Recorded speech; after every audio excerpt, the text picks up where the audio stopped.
Hi friends, welcome back to my channel. ఎవరో తెలియదు రోహిణి దేవుడికి దండం పెట్టుకుని వెనక్కి తిరిగి చూసేసరికి ఒక అతను లెటర్ నాకు ఇచ్చేసి వెళ్ళిపోయాడు. ఎవరు ఏంటో తెలియకుండా ఎవరేదిస్తే తీసేసుకుంటావా మనోజ్? నన్ను మనోజ్ అనే పిలిచాడు రోహిణి. నేను తెలిసిన వ్యక్తి అనుకున్నాను. నువ్వెవరో అని అడిగితే నా గురించి వెతకద్దు అన్నాడు. నీ చుట్టూ ఉన్న వాళ్ళే సమస్యలంటే మీ చుట్టూ ఉన్న వాళ్ళు ఎవరు? మీ ఇంట్లో వాళ్ళే కదా, లేదంటే షాప్లో ఉన్నవాళ్ళు అని విద్య అంటుంది.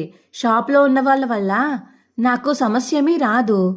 మరి ఇంట్లో ఉన్న వాళ్ళ వల్ల అంటే ఉన్నారుగా బాలు మీనా అని రోహిణి అంటుంది. వాళ్ళ వల్ల నాకు సమస్య రావడం కొత్త కాదు కదా రోహిణి. ఇంకా ఏదో డీప్గా చెప్తున్నాడేమో అనిపిస్తుంది అని ఇక విద్య వైపు కోపంగా చూస్తాడు. హలో హలో, నన్ను చూస్తున్నారేంటి? నేను మీ మంచి కోరుకునేదాన్నే కానీ మిమ్మల్ని ముంచేదాన్ని కాదు. మీ ఇద్దరి ప్రేమని అర్థం చేసుకుని దగ్గరుండి మీ పెళ్లి చేశాను నేను. అయినా సరే మీ దగ్గర నుంచి ఏమీ ఆశించలేదు నేను, మర్చిపోకండి అని విద్య అంటుంది. నిన్నేం అనట్లేదు లేవే, నువ్వు ఆవేశపడకు. నాకు ఎవరిని నమ్మాలో ఎవరిని నమ్మకూడదో అర్థం కావట్లేదు రోహిణి. ఒకవేళ ఎవరైనా ఏదైనా ఫ్రాంక్ చేశారంటావా? అలా ప్రాంక్ చేసే వాళ్ళైతే రోహిణి, వాళ్ళతో పాటు కెమెరా ఉండేది కదా, ఏదో ఒక టైంలో వచ్చి కెమెరా చూపించి స్మైల్ ఇమ్మని చెప్పేవాళ్ళు. అలాంటిదేమీ జరగలేదు కదా. ఎవరో నాతో కావాలని ఇదంతా చేయిస్తున్నారు అని మనోజ్ వాళ్ళు మాట్లాడుకుంటే లోపల స్టాఫ్ నవ్వుకుంటారు. హలో, ఏంటి నవ్వుకుంటున్నారు? నన్ను చూస్తే మీకు నవ్వొస్తుందా? అయ్యో సార్, లేదు సార్, మేమేదో జోక్ చెప్పుకుంటూ నవ్వుకుంటున్నాం సార్ అని స్టాఫ్ అంటారు. మీరు ఎందుకు నవ్వుకుంటున్నారో నాకు అర్థమైంది, చెప్పండి. లేదు సార్, మేము నిజంగానే జోక్ చెప్పుకుంటూ నవ్వుకుంటున్నామండి. అబ్బా, మీరు జోకులు చెప్పుకోవడానికి కాదు ఇక్కడికి వచ్చింది, పని చేయడానికి.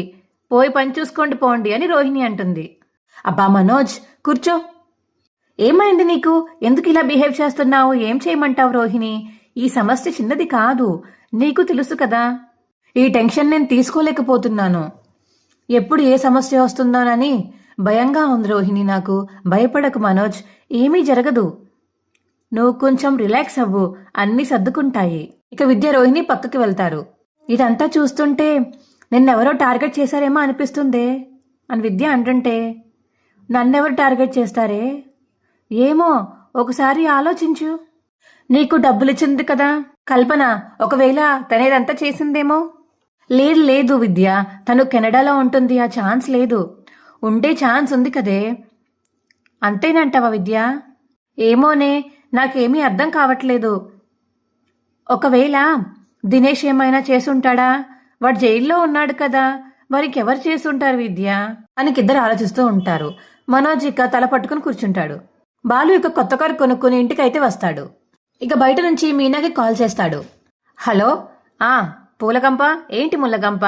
నువ్వు మంచి పెళ్ళను పూలకంప, మా ఆయన బంగారం ముల్లకంప.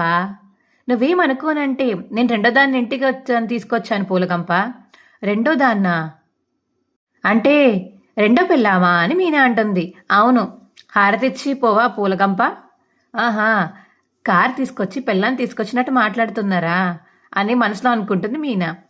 అయ్యో, మనకే చోట్లేదు, ఆవిడని ఎక్కడ పెడతారండి? దానికోసం ఒక చిన్నిల్లు తీసుకుంటానులే అని బాలు అంటాడు. మా చెల్లి ఎక్కడుందండి? గేటు బయటే ఉంది. హారతి కోసం అక్క కోసం ఆశగా ఎదురు చూస్తుంది. దా, ఎండకి దండ కూడా ఎండిపోయేలా ఉంది, దాని ముఖం కందిపోయేలా ఉంది. తొందరగా మా అమ్మ నాన్నని అంటే దాని అత్త మామల్ని బామ్మని అందరినీ తీసుకుని బయటికి రా. అలాగేనండి, అందరితో కలిసి వచ్చి మా చెల్లెలకి హారతిస్తాను అని చెప్పేసి మీనా అంటుంది. ఏడిపించాలనుకుంటే ఈ పూలకంప దగ్గర వర్కౌట్ కాలేదు అని బాలు అనుకుంటాడు మనసులో. అమ్మా, నేను కొద్ది రోజులు మీ ఊరు వద్దామనుకుంటున్నానమ్మా అని సత్యం అంటుంటే, రారా, నువ్వు ఒక్కడివే ఎందుకు, ప్రభావతిని కూడా తీసుకునిరా. అమ్మో, నాకిక్కడ కుదురుతుంది అత్తయ్య, నేను భరతరాజ్యం స్కూల్ పెట్టాను కదా, అక్కడ ఈగలు తోలుకుంటుందిలే అమ్మా అని సత్యం అంటాడు. ఈగలకి తైతక్కలు నేర్పిస్తున్నావే ఏంటి ప్రభా అని సుశీలమ్మ అంటుంటే, స్టూడెంట్స్ వస్తే తిరిగి వెళ్ళిపోతారు అత్తయ్య. హలో, నేను ఊరు వెళ్తానన్నదే మనశాంతి కోసం, అక్కడికి కూడా నేను తీసుకెళ్తానని ఎలా అనుకున్నావని సత్యం అంటాడు.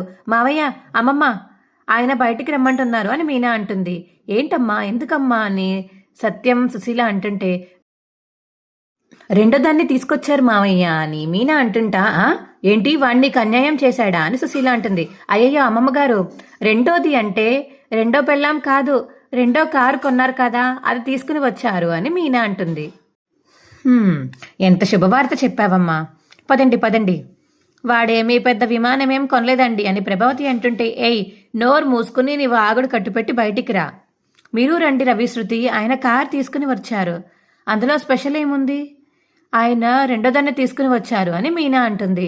వదినా, అన్నయ్య నీకు అన్యాయం చేశాడా అని రవి అంటుంటే, రెండో కారు కొన్నారు అని చెప్పేసి మీనా అంటుంది. సరే పదండి పదండి, నేను హారతి తీసుకుని వస్తాను. అమ్మ మీనా, అలాగే 4 నిమ్మకాయలు కూడా తీసుకురా, 4 టైర్ల కింద పెడతారు కదా, మీ అత్త దిష్టి తగిలితే బాగోదు అని సుశీల అంటుంది.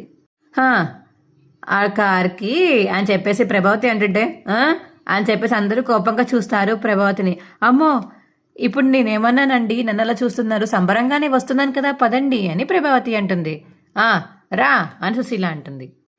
బామ్మ, నాన్న ఎలా ఉంది కారు, నీ రెండో పెళ్ళం బాగుందిరా, కొత్తదానిలాగే ఉంది అని సత్యం సుశీల అంటుంటే, నువ్వు ఇంత ప్రయోజకుడిగా అవుతున్నావు అని చూస్తుంటే నాకు చాలా సంతోషంగా ఉందిరా బాలు అని సుశీల అంటుంటే, కంగ్రాట్స్ అన్నయ్య, కంగ్రాచులేషన్స్ బాలు, థ్యాంక్ యూ.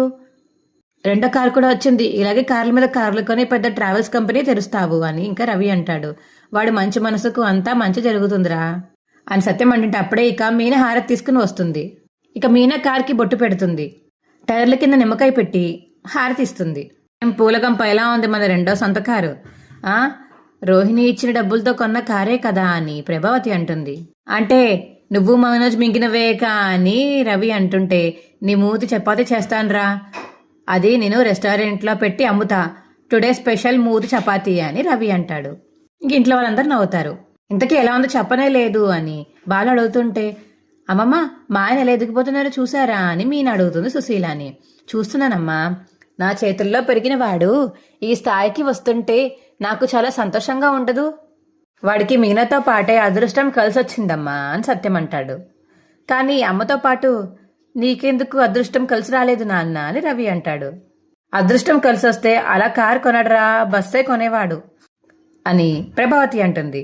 బామ్మ, నీ చేతులతో తాళాలు తిప్పు, అదృష్ట దేవతని ఎదురుగా పెట్టి రన్నిమ్మంటావేంట్రా, నాకు అర్థమైన లేని అత్తయ్య గారు, మరి అదృష్ట దేవతని నేనే కదా అని ప్రభావతి అంటుంటే, అంత లేదు మీనా, నీ చేత్తో బాలుకి ఇవ్వమ్మా, అత్తయ్యతో ఇప్పించండి అమ్మమ్మ.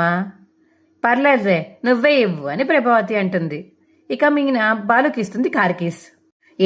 చేతులు లోపల పెట్టొచ్చావా, కొట్టు చప్పట్లు కొట్టు అని చెప్పేసి సుశీలం అంటుంది. మీ సంసారం 3 పువ్వులు 6 కాయల్లాగా సాగిపోవాలరా అని సత్యం అంటాడు. అబ్బా, ఏం చెప్పారు అంకుల్. ఒరేయ్, కొత్త కారులో అమ్మా నాన్నల్ని గుడికి తీసుకువెళ్ళరా. అలాగే, రవి శృతిని కూడా తీసుకెళ్తాను. మీనా, పక్కింటి వాళ్ళని వెనకింటి వాళ్ళని కూడా పిలుచుకుని రామ్మా.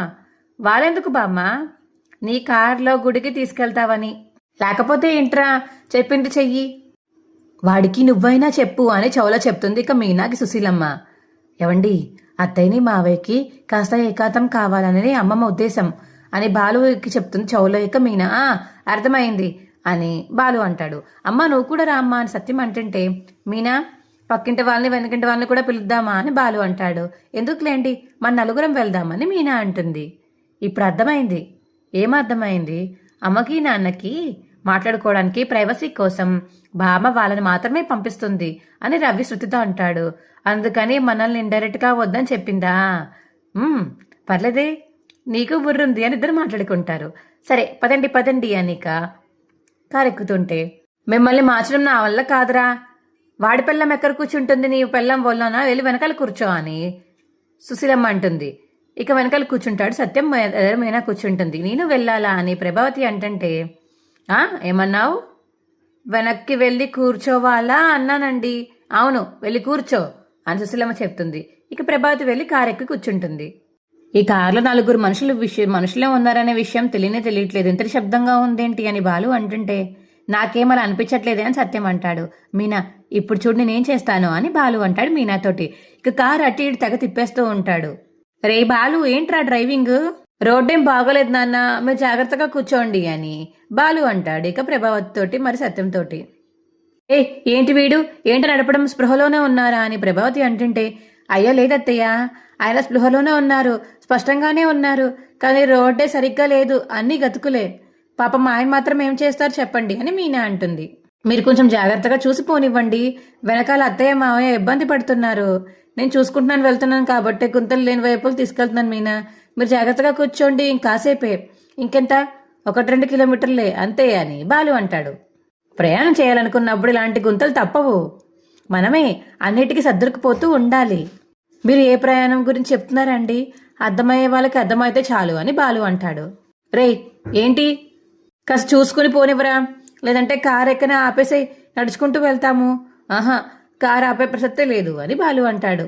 ఈరోజు వీడికి ఏమైంది, నాకేం అర్థం కావట్లేదు అని సత్యం అంటాడు. ఇదిగో నువ్వు కాస్త జాగ్రత్తగా కూర్చో, నా చేయి పట్టుకో అని సత్యం అంటాడు. ఇక ప్రభావతి అయితే సత్యం చేయి పట్టుకుంటుంది. ఇంకా చూసి బాలు మీనా అయితే చాలా సంతోషపడుతూ ఉంటారు ఫ్రంట్ సీట్లో కూర్చుని.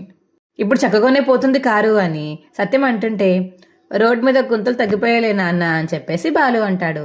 ఇక ఇంట్లో సుశీలమ్మకి ఫోన్లో వీడియోస్ చూపిస్తూ ఉంటుంది శృతి. చూసావా గ్రాని, మీ ఫ్రెండ్స్తో ఎంత హ్యాపీగా ఉన్నారో, నీ బర్త్డే రియల్గా చాలా స్పెషల్గా మార్చేశాడు బాలు. అవునమ్మా, వాడొక్కడే నా మనసులో ఏముందో అర్థం చేసుకోగలడు. అవును కరెక్టే, అందులో 4 రోజులు పాడైపోయే వస్తువులే ఇచ్చాము, కానీ బాలు మాత్రం లైఫ్ లాంగ్ మీకు ఒక మెమరీ ఇచ్చాడు. మీనా ఈ ఐడియా ఇవ్వడం, బాలు కష్టపడి మీ ఫ్రెండ్స్ అందరినీ గ్యాదర్ చేయడం అనుకోకుండా అలా జరిగిపోయింది. ఓహో, లవర్ బాయ్ మీ గోపాలం అని చెప్పేసి శృతి అంటుంటే మీనా ఇంకా నవ్వుతూ ఉంటుంది సుశీల. ఈ వయసులో కూడా ముసలోడు రంగు తగ్గలేదు అని సుశీల అంటుంది. అబ్బో అని శృతి అంటుంది. మా గోపాలం ఫోటో కాదు, ఇప్పుడు మీ గోపాలం ఫోటో చూపిస్తాను చూడు అని. మా గోపాలమా అని చిన్నప్పుడు ఫోటో చూపిస్తుంది రవిది. మీ రవిగాడి ఫోటో, నా ఫోటోనా, కానీ నువ్వు చూడకూడదు, శృతి మాత్రమే చూడాలి. ఎందుకు బామ్మా అని చెప్పేసి రవి అంటుంటే శృతి ఇక ఫోటో చూసి షాక్ అవుతుంది. దొరికాడు నాకు. ఏయ్ ఏంటా ఫోటో, నువ్వు సిగ్గుబులతో ఉన్న ఫోటో. బామ్మ ఎంత పని చేసావు బామ్మ. చిన్నప్పటిది లేవోయ్, మర్యాదగా ఫోటో డిలీట్ చేయి, నెవర్, ఇది మన పిల్లలకి చూపించాలి అని శృతి అంటుంటే, అదేమన్నా ఫ్యాన్సీ డ్రెస్సా, అసలుకి సిగ్గుబులతో ఉన్న ఫోటో, ఇటు ఇవ్వు శృతి అని రవి అంటుంటే, నేను ఇవ్వను అని అటు ఇటు పరిగెడుతుంది ఇక హాల్లో. శృతి ఇవ్వు శృతి అని బదమలాడుతుంటే ఇక బాలు వచ్చి రవిని పట్టుకుంటాడు. రే ఏంట్రా, డబ్బురమ్మని ఏడిపిస్తున్నావా? డబ్బుడమ్మే, చిచ్చి శృతి నన్ను ఏడిపిస్తుంది అన్నయ్య. ఏముంది శృతి నీ దగ్గర అది అని శృతి అంటుంటే, నీ చెప్తా అని సుశీలమ్మ అంటుంది. వద్దు చెప్పొద్దు బామ్మ, నీ కాలు మొక్కుతా చెప్పకే అని రవి అంటుంటే, సర్లే శృతి ఏడుస్తున్నాడుగా, వదిలే సర్లే క్షమించేశానులే అని శృతి అంటుంది. ప్లీజ్ ఆ ఫోటో డిలీట్ చేయవా ప్లీజ్. ఏంటా రహస్యం అని రవి అడుగుతాడు. అది వాళ్ళ మధ్య ఉంటేనే బాగుంటుందేమో అని మీనా అంటుంది. అంతే మీనా అని సుశీలమ్మ అంటుంది. ఇంతకీ ఆంటీ అంకుల్ ఎక్కడా? గుళ్ళానే కొబ్బరికాయలతో యుద్ధం చేస్తున్నారే ఏంటి అని రవి అంటుంటే, మీరే చూడండి అని, నేడే చూడండి అని బాలు అంటాడు. ఇద్దరు నవ్వుకుని కలిసి వస్తూ ఉంటారు లోపలికి. అత్తయ్య ప్రసాదం తీసుకోండి అని ప్రభావతి అంటుంది. ప్రభావతి కొంచెం మంచినీళ్ళు ఇవ్వు అని సత్యం అంటే, అలాగేనండి అని లోపలికి వెళ్ళిపోయి నీళ్ళు తీసుకొస్తుంది ప్రభావతి. ఏం మిరాకిల్ చేశారు, మంత్రాలు మాయలన్నీ పుడక్కే, నేను నమ్మను. అమ్మమ్మ మిమ్మల్ని ఆపింది ఎందుకు అనుకున్నారు? ఇద్దరు కనపడరు కానీ ఒకరు లేకుండా ఒకరు ఉండలేరురా.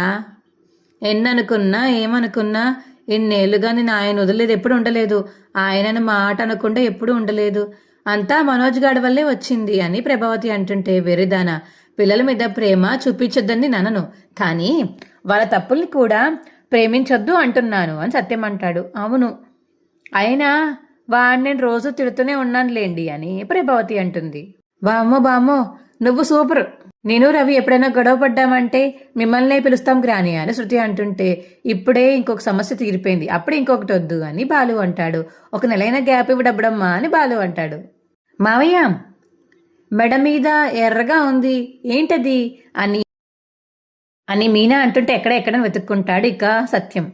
ఏముంది మీనా, అది అత్తయ్య నుదుటి మీద ఉండాల్సిన స్టిక్కర్ అని మీనా అంటుంది. మావయ్య మెడ మీద ఉంది అని మీనా అంటుంది. అయ్యో అని చెప్పి షాక్ అయిపోతాడు సత్యం. ప్రభావతి ఏమో సిగ్గుపడుతూ ఉంటుంది. ఏరా గుడికెళ్ళారా పార్క్కి వెళ్ళారా అని సుశీలమ్మ అంటుంది. పార్కుకి వెళ్ళింది పల్లె తినేవాడు కదా, ఇది వేరేలే అని చెప్పేసి బాలు అంటాడు. సో రొమాంటిక్ జర్నీ అన్నమాట అని శృతి అంటుంది. ఏం లేదు, మా డ్రైవర్కి డ్రైవింగ్ సరిగ్గా రాదు, కార్ని పాములా మెలకు తిప్పుతూ నడిపాడు. అది వంక అనుకుంటా కదా అన్నయ్య అని రవి అంటుంటే, ఏమో నాన్నే చెప్పాలి అని బాలు అంటాడు. అంతే రవి, ఆ కార్లను నేను ఉన్నాను, కారు అటు ఇటు తిప్పితే నేనేమి మా ఆయన మీద పడలేదే అని మీనా అంటుంది. ఒసై నా పరువు తీకే అని ప్రభావతి అంటుంది. ఇంట్లో వాళ్ళందరూ నవ్వుకుంటారు. ఒరేయ్ ఆ బొట్టు మీ ఆవిడ నుదుటిని పెట్రా. పర్వాలేదు అత్తయ్య, నేనే పెట్టుకుంటాను. ఏయ్ అని ఇంకా ప్రభావతి అంటుంది. రాబోయే ప్రేమలో అయితే మౌనిక అని మౌనికని చూస్తాడు. ఇక బాలు మౌనిక పర్సు పడేసుకుని లోపలికి వెళ్ళి కూర్చుంటుంది. మౌనిక అని పరిసిద్దామని మౌనిక దగ్గరికి వస్తాడు. ఇక బాలు, నీ పర్సు అమ్మ అక్కడ పడేసుకున్నావు అని పర్సు లాగేసుకుని వెళ్ళిపోతుంది మౌనిక. అమ్మ మౌనిక వెళ్ళిపోతున్నావేంటమ్మా అని వెళ్ళిపోతుంటే మౌనిక వెనకట్లే బాలు, ఏయ్ హలో ఎవరు నువ్వు అని వేరే మనిషి వచ్చి అడుగుతాడు బాలుని. మా సిస్టర్ కనిపిస్తుంటే మాట్లాడుతున్నాను. ఏంటి మేడం నిజంగానే మీ బ్రదర్ ఇతను అని ఆయన అడుగుతుంటే, ఇతను ఎవరు నాకు తెలీదు, ఎక్కడి నుంచి వెళ్ళమని చెప్పండి అని మౌనిక అంటుంది. ఏయ్ నడవరా బయటికి అని ఇంకా బాలుని బయటికి గెంటేస్తాడు ఆ మనిషి. ఇంట్లోకి వెళ్ళి ఇంక ఏడుస్తూ ఉంటుంది మౌనిక. మా వీడియో మీకు ఎలా అనిపించిందో కింద కామెంట్ సెక్షన్లో తెలియచేయండి. మా వీడియో కనుక నచ్చితే మా వీడియోని లైక్ చేసి తప్పకుండా మా ఛానల్ సబ్స్క్రైబ్ చేసుకోండి. పక్కనే ఉన్న గంట సింబల్ మీద క్లిక్ చేయండి. అప్పుడే మేము చేసే వీడియోలు మీకు రోజు వస్తాయి. Bye friends.